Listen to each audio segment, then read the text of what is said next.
Dua tanda Allah akan menaikkan derajatmu. Jika kamu sedang mengalami salah satunya atau bahkan mungkin keduanya saat ini sedang kamu alami, maka bersiap-siaplah. Insya Allah sebentar lagi Allah akan menaikkan derajatmu. Yang pertama, kamu akan mendapatkan ujian demi ujian yang semakin berat setiap harinya, setiap minggunya, setiap bulannya, dan membuat hatimu sedih dan hampir menyerah. Bertahanlah. Karena setiap ujian itu ada masa berlakunya. Setiap ujian itu pasti akan selesai. Dan ujian adalah tanda cinta Allah kepada hambanya. Nabi SAW mengatakan, "Idza ahabballahu qauman ibtalahum." Jika Allah mencintai seorang hamba, maka Allah akan uji hamba tersebut. Dan ujian tujuannya apa? Untuk menaikkan level kita, meningkatkan keimanan kita, menghapuskan dosa-dosa kita, menghilangkan kesombongan kita, membersihkan hati kita, jiwa kita, sehingga betul-betul kita hanya bersandar kepada Allah.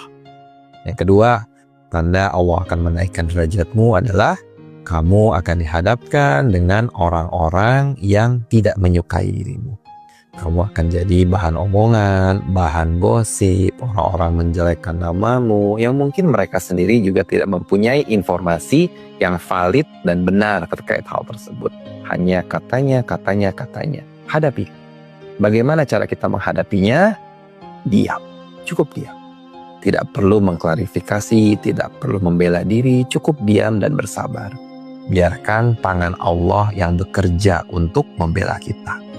Belajarlah dari kisah Siti Aisyah radhiyallahu an, istri dari Rasulullah yang pernah difitnah berselingkuh dengan Sofwan bin Mu'attal oleh kaum kafir Quraisy.